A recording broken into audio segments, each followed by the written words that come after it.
واقعہ سے متعلق کچھ آپ کے خدمت میں عرض کر رہا تھا. اس میں سے اصحاب یمین کا ذکر ہوا اور اصحاب یمین کے رب ذوالجلال نے ان کے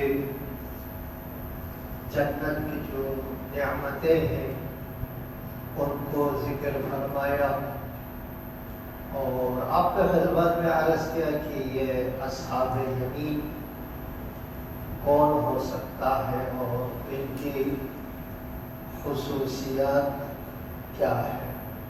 تو کل آپ کے خدمت میں عرض کیا کہ علامہ طباطبائی رحمۃ اللہ علیہ نے تفسیر المیزان میں فرمایا کہ اصحاب یمین سے مراد وہی عباد الرحمن ہے اور عباد الرحمن کا ذکر خداوند سبحان نے سورہ فرقان میں بیان فرمایا ہے. سورہ فرقان کی آیت نمبر 63 سے لے کر آخر تک ان کی 8-10 خصوصیات بیان فرمایا ہے. اور ایک سلوات پڑھ لیجیے. اللہم صلی علی محمد سورہ فرقان آیت نمبر 63 سے اللہ تبارک و تعالی عباد الرحمن کے خصوصیات بیان فرماتا ہے. بسم اللہ الرحمن الرحیم. وہ عباد الرحمن، چونکہ عباد الرحمن کل میں نے وعدہ کیا تھا اور وہ بھی اس لیے علامہ طباطبائی رحمۃ اللہ علیہ فرماتے ہیں اصحاب یمین سے مراد عباد الرحمن ہے. تو اللہ تبارک و تعالی نے عباد الرحمن کی خصوصیات یوں فرمایا ہے. وعباد الرحمن اللہ کے نیک بندے الذین یمشون علی الارض ہوانا، جب یہ زمین پر چلتے ہیں تو آرام اور سکون سے چلتے ہیں. وَإِذَا خَاطَبَهُمُ الْجَاهِلُونَ قَالُوا سَلَامًا، جب جاہل لوگ ان سے روبرو ہوتا ہے اور وہ اپنے انداز میں بات کرتا ہے تو اس وقت عباد الرحمن کا طریقہ کار یہ ہے قالوا سلاما، خدا حافظ کہہ کر وہاں سے گزر جاتا ہے. یہ ایک عباد الرحمن کی پہلی خصوصیت. دوسری خصوصیت یہ ہے والذین یبیتون لربہم سجدا وقیاما، وہ لوگ جو رات بسر کرتے ہیں اپنے رب کے سامنے سجود اور قیام کی حالت میں، یعنی نماز میں گزارتا ہے، رات بسر کرتا ہے نماز پڑھتے ہوئے. والذین یقولون ربنا اصرف عنا عذاب جہنم، اور عباد الرحمن اپنے رب سے درخواست کرتا ہے کہ اللہ عذاب جہنم کو ہم سے دور کرے. کیوں؟ ان عذابها کان غراما، چونکہ عذاب جہنم بہت ہی نقصان اور خسارہ ہے. انہا ساءت مستقرا و مقاما، چونکہ جہنم بدترین قیام گاہ ہے. پھر تیسری خصوصیت رب ذوالجلال عباد الرحمن کا یوں بیان فرماتا ہے والذین اذا انفقوا لم یسرفوا ولم یقتروا، جب اللہ کو نعمت دیتا ہے، مال و دولت، رزق سے نوازتا ہے تو اس رزق کی خرچ کرنے میں نہ اسراف کرتا ہے نہ بے انتہا کنجوسی، درمیانہ وکانہ بین ذالک قواما، اور درمیانہ راستہ انتخاب کرتا ہے۔ والذین لا یدعون مع اللہ الہا آخر، چوتھی خصوصیت عباد الرحمن کی اس سورہ مبارکہ میں رب العزت یوں بیان فرماتا ہے کہ یہ لوگ اللہ کے ساتھ کسی اور کو نہیں پکارتا، صرف اللہ کی عبادت کرتا ہے، اللہ کی بندگی کرتا ہے، اللہ ہی کو پکارتا ہے۔ لا یدعون مع اللہ الہا آخر، اللہ کے ساتھ کسی اور کو شریک نہیں ٹھہراتا، نہیں ٹھہراتے۔ وَلَا يَقْتُلُونَ النَّفْسَ الَّتِي حَرَّمَ اللَّهُ، وہ نفس کو جس کو اللہ نے جس کا قتل حرام قرار کیا ہے ان کو قتل نہیں کرتا۔ وَلَا يَزْنُونَ، نہ بھاگی کرتا ہے۔ وَمَنْ يَفْعَلْ ذَلِكَ يَلْقَ أَثَامًا، اگر کوئی انسان، کوئی بھی مومن دنیا میں دوسرے کسی کو بے جرم و خطا قتل کرے یا باغی زنا کرے تو یہ بہت ہی بڑا گناہ ہوگا۔ چوتھا ہو گیا یضاعف لہ العذاب یوم القیامۃ ویخلد فیہ مہانا الا من تاب وعمل عملا صالحا اولئک یبدل اللہ سیئاتہم حسنات وکان اللہ غفورا رحیما۔ پھر اس کے بعد پانچواں خصوصیات فرماتے ہیں والذین لا یشہدون الزور، غلط گواہی بھی نہیں دیتے، غلط گواہی بھی نہیں دیتے۔ وَإِذَا مَرُّوا بِاللَّغْوِ مَرُّوا كِرَامًا، جب گناہ غلط برائیوں سے گزرتا ہے تو اس وقت بہت ہی خاموش اور باعزت گزر جاتا ہے، نہ چیخ و پکار کرتا، نہ اس کے ساتھ شریک ہوتا ہے۔ والذین اذا ذکروا بآیات ربهم لم یخروا علیہا صما وعمیانا، جب ان کے سامنے آیات الہی کا ذکر کیا جاتا ہے، تلاوت کیا جاتا ہے یا وہ قرآن کی تلاوت کرتا ہے تو صم اور ہو کر نہیں گزرتا، لم یخر علیہ نہیں گزرتا، یعنی اس میں غور و خوض کرتا، اللہ کے آیتوں میں غور و خوض کرتا، خاموش اور چپ سے نہیں گزرتا۔ اس کے بعد چھٹے یا ساتویں خصوصیات یہ بیان فرماتا ہے والذین یقولون ربنا هب لنا من ازواجنا وذریاتنا قرۃ اعین، اے اللہ ہمیں اپنے ازواج سے نیک اولاد عطا فرمائے جو ہمارے لیے ذخیرہ دنیا میں بھی مددگار ہو آخرت میں، وَجْعَلْنَا لِلْمُتَّقِينَ إِمَامًا، اور وہ کہتے ہیں اے اللہ ہمیں متقین کے لیے پیشوا قرار دے۔ تو عباد الرحمن کی قرآن کریم میں یہ خصوصیات ہے، اور علامہ طباطبائی رحمۃ اللہ علیہ فرماتے ہیں اصحاب یمین سے مراد یہی لوگ ہیں۔ اب تیسرا گروپ ہے اصحاب شمال، جس کے بارے میں رب العزت فرماتے ہیں وہ اصحاب الشمال ما اصحاب الشمال۔ اصحاب الشمال کون ہیں؟ وہ لوگ ہیں جو ناقابل بیان اور بہت ہی برے حال میں ہیں۔ قرآن کریم میں مختلف جگہوں پر ذکر ہے کہ قیامت کے دن، قیامت کے بعد حساب و کتاب کے لیے میدان محشر میں انسانوں کو جمع کیا جائے گا اور ہر ایک سے اس کے تمام اعمال کا حساب لیا جائے گا۔ جو لوگ دنیا میں نیک ہیں، صالح ہیں، عقیدتی لحاظ سے اس کا عقیدہ مضبوط ہے، کامل ہے، عمل صالح بھی انجام دیے، غلط کام بھی نہیں کیے، تو قیامت کے دن سورہ یاسین میں فرمایا ہے کہ ان کا نامہ اعمال سیدھے ہاتھ میں دیا جائے گا۔ لگتا ہے دنیا کا قانون یہ ہے کہ سیدھے ہاتھ میں دینا ایک قسم کا احترام ہے، احترام۔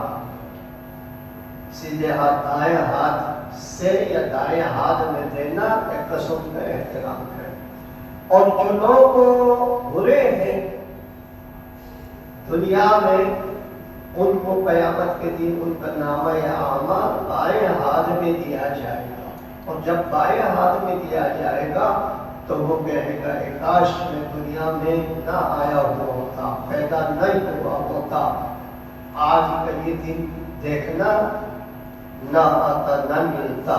لہذا اصحاب شمال سے مراد ایک برے لوگ اور دوسرا وہ لوگ قیامت کے دن ان کو ان کا نامہ اعمال، یعنی جو زندگی میں جو کچھ کیا ہے اس کا رزق بائیں ہاتھ میں دیا جائے گا، اور یہ تقریباً احانت کا ایک خاص مخصوص قسم کا انداز ہے، ایک سلوات پر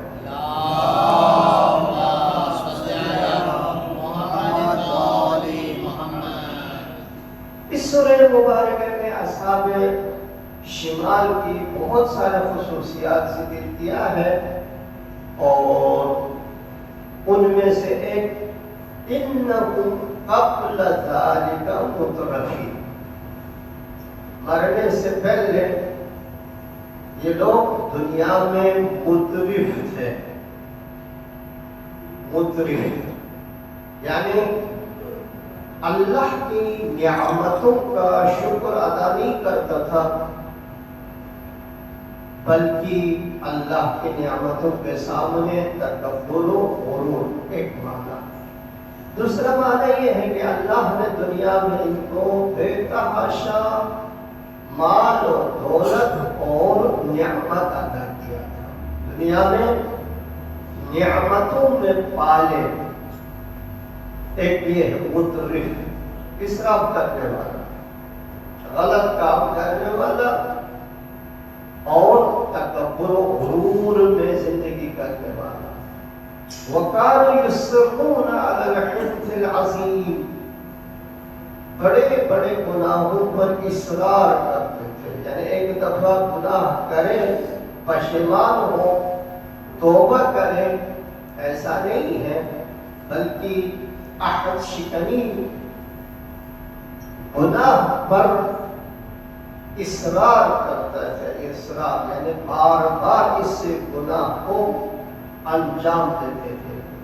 وَكَانُوا يَقُولُونَ، اور ان کا عقیدہ اور ایمان یہ ہے، عقیدتی لحاظ سے وہ لوگ یہ کہتے تھے، وَكَانُوا يَقُولُونَ کہتے تھے، أَإِذَا مِتْنَا وَكُنَّا تُرَابًا وَعِظَامًا أَإِنَّا لَمَبْعُوثُونَ، آیا ہم مرنے اور مٹنے کے بعد جب مٹی ہو جائے گا، مٹی جب بوسیدہ ہڈی، تو کیا دوبارہ ہمیں زندہ کیا جائے گا؟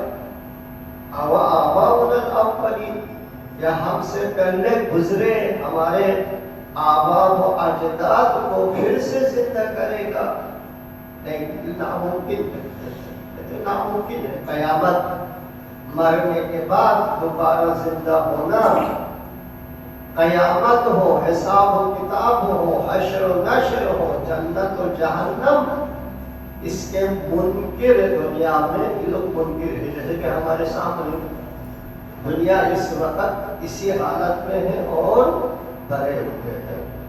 آبا الاولین، تو اللہ تبارک و تعالیٰ فرماتا ہے قل ان الاولین والآخرین، رسول فرما دیجئے، کہہ دیجئے اگلے پچھلے سب یقیناً زندہ ہوں گے، لمجموعون الی میقات یوم معلوم، ایک مقررہ وقت میں ان سب کو جمع کیا جائے گا۔ تو یہ جو اصحاب یمین ہیں، ان کے شمال ہیں، ان کی اللہ تبارک و تعالیٰ نے اس سورہ مبارکہ میں یہاں پر 3 خصوصیات بیان کیا۔ ایک مترف، دنیا میں نعمت مال و دولت جمع کرنے میں پیشہ پیش اور اس کو غلط کاموں میں خرچ کرنے والا۔ 2 بڑے بڑے گناہ کرنا اور اس کے بعد پشیمان نہ ہونا اور اس پر اصرار کرنا۔ 3 آخرت اور دوبارہ زندہ ہونے کا انکار کرنا۔ یہ 3 ان کی خصوصیات ہیں جو اس سورہ میں۔ تو فرماتے ہیں ان کا کیا بنے گا قیامت کے دن؟ اللہ تبارک و تعالیٰ فرماتا ہے اصحاب شمال کے لیے 3 قسم کی سخت سزا ہوگی۔ ایک فی سموم و حمیم، سموم اور حمیم میں ہوگا، سموم اور حمیم میں۔ وَظِلٍّ مِّن یحموم، یحموم کی سائے میں ہوں گے، لا بارد ولا کریم، نہ اس سائے میں ٹھنڈک ہوگا نہ خوشی۔ تو سموم یہ ہے وہ جلتی ہوا اور کھولتے پانی میں ہوں گے۔ سموم سے مراد وہ ہوا جو آپ لوگ لو کا سے تعبیر کرتا ہے، جب تک گرمی حد سے زیادہ بڑھ جائے اور تیز دھوپ ہو تو اس وقت ہوا چلے تو اس ہوا کے اندر جو ہے وہ آپ آگ کی چنگاری محسوس کرتے ہیں، تو اس کو ہم اردو میں بولتے ہیں لو چل رہا ہے۔ تو فرماتے ہیں اس ہوا میں اس وقت جہنمی کو جو ہوا ملے گا وہ جلتی ہوئی ہوا ہوگی، اور جو پانی ملے گا وہ کھولتا ہوا ہوگا، ابلتا ہوا پانی۔ قرآن کی دوسرے مختلف جگہوں میں ان کو جو پانی دیا جائے گا یعنی پانی کی جگہ پر پینے کو ملے گا تو مختلف الفاظ ہیں، اس کو اگر مختصر الفاظ میں بیان کریں تو یہ لاوا جو آپ نے دیکھا پھاٹتا ہوا کہ یہ اس قسم کی ان کو پانی پلایا جائے گا اور یہ پیپ کی شکل میں ہوگا، یعنی بے انتہا بدبودار اور بے انتہا گرم۔ تو وہاں جو ہوا ملے گا ہوا بھی بے انتہا گرم جلتی ہوئی ہوا، اور پانی یعنی پینے کو جو ملے گا وہ بھی بے انتہا گرم اور کھولتا ہوا پانی۔ پھر فرماتے ہیں کہ مومنین کے لیے یا اصحاب یمین کے لیے فرمایا کہ وہاں پر سایہ دار درخت ہوں گے، فی سدر مخضود وطلح منضود وظل ممدود۔ یہ 3 خصوصیات بیان کیا، کہا کہ خوشبودار درخت کے سائے میں ہوں گے اور ٹھنڈے ہوا ہوں گے اور وہ سایہ پھیلا ہوا ہوگا اور پرسکون ہوگا، سایہ بھی پرسکون ہوگا۔ اس کے بعد خلاف کی طرف فرماتا ہے کہ چلتی ہوئی ہوا، کھولتے ہوئے پانی، اور جو سایہ ملے گا وہ بہت ہی کالا کالا کالا۔ آپ لوگوں کے لیے یہاں محسوس یہ ہے جب یہاں سے ٹرینیں چلتی ہیں تو وہاں سے جو دھواں نکلتا ہے بے انتہا کالا خطرناک، آپ نے دیکھے ہیں، اسی طرح ان کو ہوا ملے گا، ان کا ہوا اسی طرح کالا اور سخت ہوگا۔ فی ظل من یحموم، ایسے دونوں کے بیچ میں ہوں گے جو بے انتہا کالا، بے انتہا سیاہ اور گرم ہوگا، لا بارد ولا کریم، نہ اس میں ٹھنڈک ہوگا، ہوا ہے، ہوا چل رہی ہے، کالا کالا سیاہ ہوائیں تو چل رہے لیکن نہ اس میں ٹھنڈک ہے نہ اس میں کوئی لذت اور راحت ہے، نہ ٹھنڈک ہے نہ خنکی ہے نہ راحت ہے۔ تو لہٰذا یہ ہے کہ مختصر سا ہو گیا سورہ مبارکہ واقعہ سے متعلق، اور اس سورہ کا مین مطلب جو آپ کے خدمت میں بے انتہا اختصار کے ساتھ عرض کروں وہ یہ ہے کہ انسانوں کو اللہ نے قرآن میں عقیدہ اور فکر اور عمل کے لحاظ سے 3 گروپ میں تقسیم کیا، متقین اور مؤمنین، متقین اور مؤمنین، دوسرا کافرین اور منافقین، کافر الگ ہے منافق الگ ہے۔ اما قیامت کے اعتبار سے، قیامت کے لحاظ سے انسانوں کو 3 گروپ میں تقسیم کیا، ایک سابقون، سابقون کا آپ کے خدمت میں 3 روایت مختلف ذکر کیا، ایک ائمہ طاہرین اور ان کے پیروکار شیعہ جو امام صادق علیہ السلام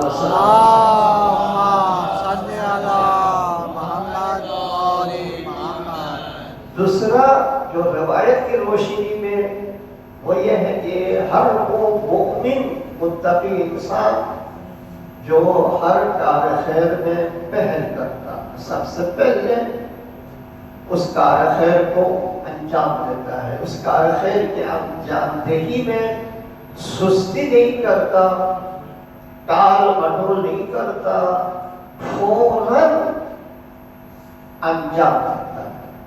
تیسرا جو روایت ہے حضور سے ہے اور تقریباً اکثر مفسرین کا نظریہ یہ ہے کہ انبیاء اعظام علیہ السلام سے متعلق ان کی پیروکار جو سب سے پہلے ایمان لائے، لہذا 2 سابقہ انبیاء سے تعلق ہے 3 بندے، ایک مومن آل طاق یا مومن آل فرعون اور حبیب نجار، تیسرا مولا الموحدین علی بن ابی طالب علیہ السلام۔ پھر اصحاب یمین سے متعلق جو علامہ طباطبائی کے نقل اور ان کی نظریے کو آپ کے سامنے رکھا، اس میں یہ سورہ فرقان کی آیت نمبر 63 سے آخر تک اس میں تقریباً 8 خصوصیات اصحاب یمین کا رب ذوالجلال نے ذکر فرمایا۔ اس کا جو بہت ہی مختصر خلاصہ کروں، ایک یہ لوگ کبھی غلط کام انجام نہیں دیتے، وہ مومن وہ لوگ جو دنیا میں غلط کام انجام نہیں دیتے۔ 2 یہ جو دنیا میں مختلف قسم کی افکار و نظریات کے لوگ ہیں ان سے نہیں الجھتے، کوئی بھی اگر ان کے ساتھ بدتمیزی کرے تو خدا حافظ کہہ کر گزر جاتا ہے، ان کے ساتھ الجھتا نہیں ہے۔ تیسرا ان کا ایمان مضبوط ہے۔ تو یہ اس کا خلاصہ ہے، اور اصحاب شمال کا مسئلہ الگ ہے۔ ایک اور مختصر سا مطلب آپ کے خدمت میں عرض کر کے آپ کے اس سال کے دروس اور زحمات کو تمام کر دیتا ہوں۔ ایک سلوات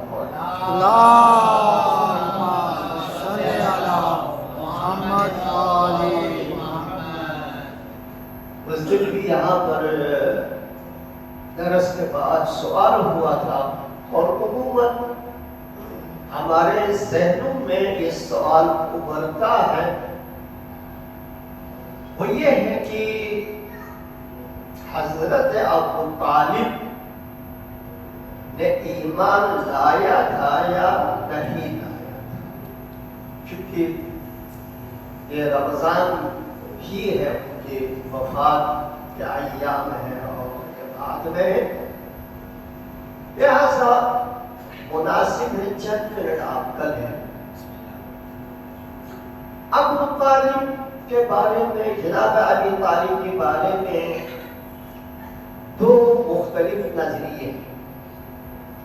ایک یعنی ہم لوگوں کے ہمارے ہاں یہ انبیاء میں سے صاحب شریعت نہیں ہے، لیکن وہ انبیاء جن کو سابقہ انبیاء اور صاحب شریعت کے دین پر عمل کرنے کا حکم ہے، ان میں سے بعض کا۔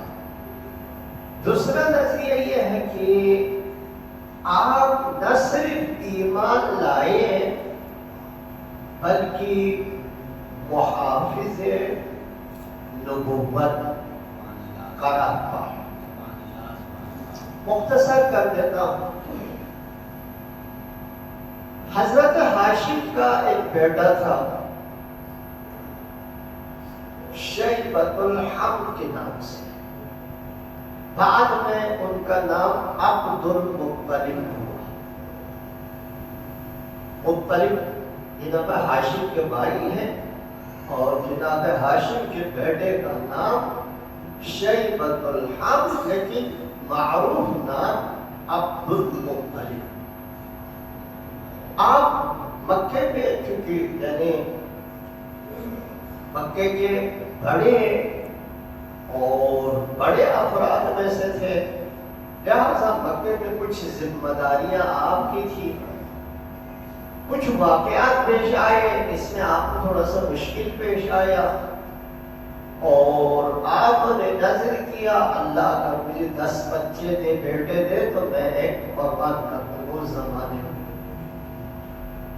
نتیجہ تک اللہ نے ان کو اتنے بیٹے دیے اور چاہے زمزم بھی آپ نے کھودا اور دوبارہ نکالا بند ہو گیا تھا،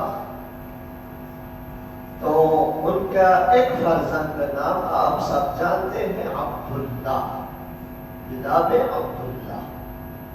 جناب عبداللہ کی شادی ہوئی آمنہ بنت وہب سے۔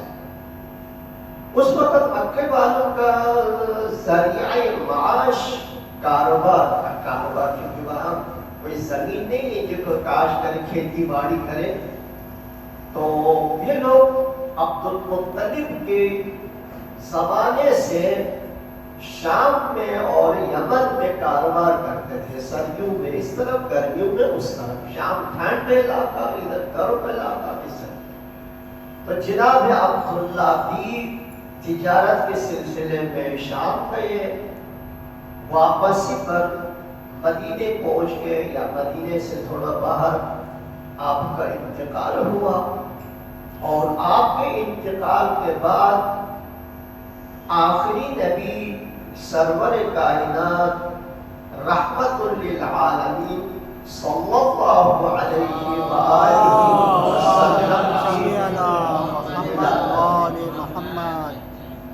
لہذا باپ کا سایہ اڑ گیا۔ اس کے بعد آپ دنیا میں تشریف لائے، آپ کا دادا جناب عبد المطلب آپ کا سرپرست، آپ کا دیکھ بھال کرنے والا۔ عبد المطلب جانتے تھے کہ ہمارے اپنا عقیدہ ہے نا کہ ہم ائمے کے بارے میں آپ کے تمام اجداد آبا و اجداد باقو باقی زیارت عاشق کیا کہتے ہیں وارثاً فی الارحام الشامہ فی الارحام المطہرہ، تو لہذا جناب ابو طالب نہیں، جناب عبد المطلب حضور کے دادا آپ کے سرپرست ہیں۔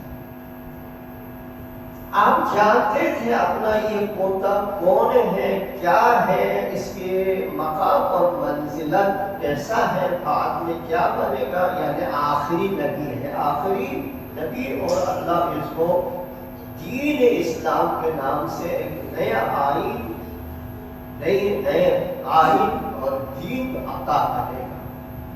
لہٰذا آپ کا انتقال کا وقت آیا جس وقت حضور صلی اللہ علیہ وآلہ وسلم عمر شریف تقریباً 6 برس تھے. آپ کے بہت سارے بیٹے تھے، 9 بیٹے، ان میں سے کسی کو نہیں بلایا، ابو طالب کو بلایا، اور ابو طالب کو بلانے کے بعد آپ کو ان کے حوالے کر دیا، کہا اس کی دیکھ بھال کریں، اس کے حفاظت کریں، اس کی دیکھ بھال، تربیت اور حفاظت. اس دن سے لے کر جناب ابی طالب کی وفات تک حضور کے دیکھ بھال، سرپرستی، آپ کے مدد، ہر چیز ابو طالب ہی دیکھتے تھے، ابو طالب ہی دیکھتے تھے، آپ ہی انجام دیتے ہیں. البتہ وہ فاطمہ بنت اسد، مولا المتقیان علی ابن ابی طالب والدہ گرامی. تو لہٰذا یہ میاں بیوی زوجین کریمین نے حضور کی سرپرستی کی، دیکھ بھال کیے اور پرورش کی. یہ ایک مسئلہ ہے. دوسرا کیا ہے، جب حضور مبعوث پر رسالت ہوئے تو مکے والے کل کے کل آپ کے مخالفت جو بت پرست تھے. آپ نے توحید کو لے کر آئے، آپ نے توحید لے کر آئے، آپ نے توحید لے کر آئے، آپ نے توحید وحدانیت، قول لا الہ الا اللہ تفلحوا. تو مکے والے مشرکین مکہ کا ہے، خصوصاً قریش، آپ کے سرسخت مخالف ہوئے. مبعوث پر رسالت ہونے کے بعد 3 سال آپ کو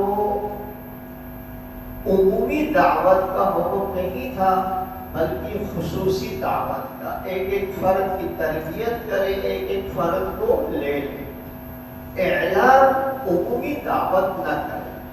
جب یہ آیت نازل ہوئی وَانذِرْ عَشِيرَتَكَ الْأَقْرَبِينَ، وَانذِرْ عَشِيرَتَكَ الْأَقْرَبِينَ، اللہ نے اس آیت کو نازل کیا تو حضور نے اس وقت بنی ہاشم کے یا دوسرے جو بنی ہاشم کے ہیں جتنے افراد تھے ان کو جمع کیے اور ان کے لیے طعام، کھانے پینے کا انتظام کیا.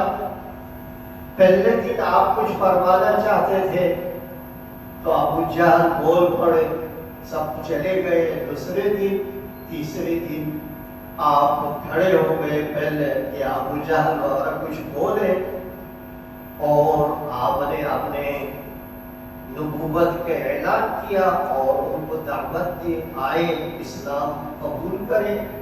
اور آپ نے وعدہ کیا جو بھی آج ہی سب سے پہلے میرے مدد کا اعلان کرے گا وہ میرے بعد میرا جانشین، نائب، خلیفہ ہوگا، اور اس کی بات میرے بات کی طرح واجب الاطاعہ ہوگا.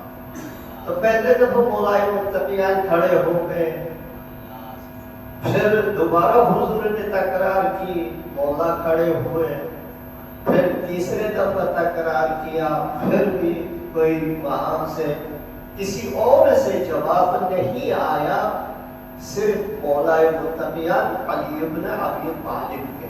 تو آپ نے فرمایا علی آج کے بعد میرا نائب، میرا جانشین، میرا وصی. اور اس میں ابو لہب وہاں پر جو ہے پھر بول پڑا کہ جناب ابی طالب سے مخاطب ہو کر کہا اب آج کے بعد تم اپنے بچے کا اطاعت کرنا شروع کرو. تو یہ مراحل گزرتے گئے. جب اعلان نبوت ہوا، منظر عام کا آیا اور مشرکین مکہ نے مخالفت شروع. جب مشرکین مکہ نے مخالفت شروع کی تو ان لوگوں نے ہر دفعہ جناب ابی طالب سے آ کر درخواست کرتے یا کہتے کہ بھائی تم کہہ دو اپنے بھتیجے کو خاموش ہو جائے، چھوڑ دے یہ دعوت، یہ دین چھوڑ دے۔ بہرحال مختلف قسم کے حربے استعمال کیے۔ لہذا جس دن عبد المطلب نے حضور کو جناب ابی طالب کے حوالے کی، اس دن سے لے کر آج تک جناب ابی طالب آپ کے حامی رہے، مددگار رہے، مربی رہے۔ میں نے اس دن عرض کیا تھا جناب خدیجہ نے خود درخواست کی حضور سے کہ میرے ساتھ شادی کرو، رشتہ آپ نے پیش کی۔ البتہ یہ ہمارے معاشرے میں شاید اچھا نہ ہو لوگوں کے، لیکن ہمیں اچھا، بہت اچھا ہے دنیا میں۔ اب جب جناب خدیجہ حضور کے ساتھ نہیں ہے، ان کی ایک دو کرامات نظر آنے سے وہ اتنے تبدیل ہو جائے۔ حضور کے گھر پر آپ ہے تربیت کیے ہیں، نہیں ابو طالب کے گھر پہ آپ ہے تو کیسے ممکن ہے ابو طالب ان کے حامی اور ناصر اتنا وہ ان کے عقیدت مند نہ بنے اور اس کے دین یا ان پر ایمان نہ لائے۔ میں روایت اور احادیث کو چھوڑ کے جملہ عرض کر کے آگے گزر جاتا ہوں۔ ہمارے ہاں یہ ثابت ہے، پہلے سے وہ جانتے تھے یہ اللہ کا رسول ہے، لہذا حفاظت کی۔ لہذا جب پہلے دفعہ تجارت کے کاروبار میں آپ سفر میں ساتھ لے کر گئے تو راہب نے دیکھا، ایک راہب نے کہ اس قافلے کے ساتھ سائے بھی چل رہا ہے، تو دیکھا انتہائی نوجوان ہے، نوجوان تازہ جوان، یہ بادل ان کے سر پر سایہ تھا۔ راہب نے کہا یہ بچہ کس کے ساتھ ہے؟ کہا ابو طالب کے ساتھ۔ ابو طالب کو بلا کر کہا اس کی حفاظت کرو، جس ایریے میں جا رہے ہیں وہاں ان کے دشمن بہت ہیں۔ تو وہاں سے پہلے بھی یعنی یوں لگتا تھا ابو طالب ایک منٹ کے لیے حضور کو تنہا نہیں چھوڑتے تھے۔ یہ ایک سلسلہ ہو گیا ختم۔ اس کے بعد جو ہے اعلان نبوت کے بعد مشرکین مکہ، کفار قریش آپ کے مخالف ہوئے، مخالفت میں آخری مرحلے تک آئے۔ ہر جگہ پر جناب ابی طالب سیسا پلائے ہوئے دیوار کی طرح آپ کے سامنے کھڑے ہو گئے۔ ایک دفعہ مکے والوں نے کچھ بولا تو حضور لگتا ہے تھوڑا سا مغلوب ہوا، تو اس وقت ابو طالب نے فرمایا میں بیٹھا ہوں، کوئی فکر نہ کر، میں بیٹھا ہوں میں۔ تو اسی طرح چلتا گیا۔ پھر مشرکین مکہ نے حضور کے ساتھ سوشل بائیکاٹ کی، خطرہ بھی تھا۔ ابو طالب نے یہ محسوس کیا کہ اگر میں مکے ہی میں رہوں جیسے کہ ہے، اسی آبادی میں انہی لوگوں کے ساتھ رہوں تو میرے بھتیجے کے لیے خطرہ ہو سکتا ہے۔ لہذا ایک درہ انتخاب کیا جس میں آپ محفوظ اور سالم رہ سکتے تھے، جس کو شعب ابی طالب سے پکارا جاتا ہے۔ اور اس سوشل بائیکاٹ کے 3 سال آپ اس درے میں رہے، اور آپ کے جتنے بھی اولاد تھے آپ کے ساتھ، آپ سمیت آپ کے جتنے بھی اولاد تھے سب کے سب کو اللہ حضور کا محافظ قرار دیا۔ لہذا شعب ابی طالب میں ملتا ہے ابو طالب اپنے بچوں کے جان کو خطرے میں ڈالتے تھے، لیکن حضور کے لیے کوئی خطرہ قبول نہیں کرتے۔ لہذا ہر رات کم سے کم حضور کے بسترے یا سونے کی جگہ کو 3 دفعہ تبدیل کر دیتے تھے۔ رات کے پہلے پہر میں حضور کو یہاں سلاتے تھے، تھوڑی دیر کے بعد اٹھا کر، کیونکہ آپ کو یہ اندیشہ تھا شاید دشمنوں کو پتہ چلا ہے کہ میرا بھتیجا اللہ کا رسول یہاں سو رہا ہے، آپ وہ لوگ حملہ نہ کر دیں، قتل نہ کر دیں، لہٰذا فوراً ان کو اٹھا کر اپنے ایک بیٹے کو وہاں بیٹھاتے تھے کہ تو ادھر سو جاؤ، اگر کوئی قتل ہو گیا تو تو ہو، میرا بیٹا ہو، لیکن اللہ کا رسول نہ ہو، ادھر بیٹھتے۔ پھر تھوڑی دیر کے بعد ان کو پھر شبہ یا شک ہوتا تھا، پہلا الفاظ ہے کہ کہیں دشمن کو پتہ چلا ہو اور آئے یہاں پر بھی حملہ کرے، تو حضور کو وہاں سے اٹھا کر تیسرے جگہ پر سلاتے تھے اور ادھر اپنا دوسرا بیٹے کو بٹھاتے تھے۔ اس طریقے سے 3 سال ہر رات شعب ابی طالب میں ابو طالب نے حضور کو سلائے، بیٹھائے اور آپ کی مدد کیے، آپ دفاع کیے، اس انداز میں آپ کی مدد کی۔ اب آپ بولے کہ یہ سارے اگر ابو لہب کی طرح ابو طالب بھی حضور پر ایمان نہ رکھتا ہو، یہ کر سکتا ہے؟ آپ کر سکتا ہے۔ ایک آدمی کو معرفت نہ ہو، کسی کو بھی کسی کو معرفت نہ ہو تو کیا اتنے وہ قربانی دے سکتا ہے؟ ہم کہتا ہے مولائے متقیان حضور کی بسترے میں شب ہجرت سوئے نہیں، ایک دفعہ مولا نے قربانی نہیں دی۔ شعب ابی طالب میں 3 سال، اب آپ بولے کہ 3 سال میں ہر سال کتنے راتیں ہیں؟ 365، 900 1000 سے بھی زیادہ چلا گیا، 1000 سے بھی اوپر راتیں مولا حضور کی جگہ پر آپ کی جان کو بچانے کے لیے آپ کی جگہ پر سوئے۔ بہرحال یہ تھا ابو طالب سے متعلق مختصر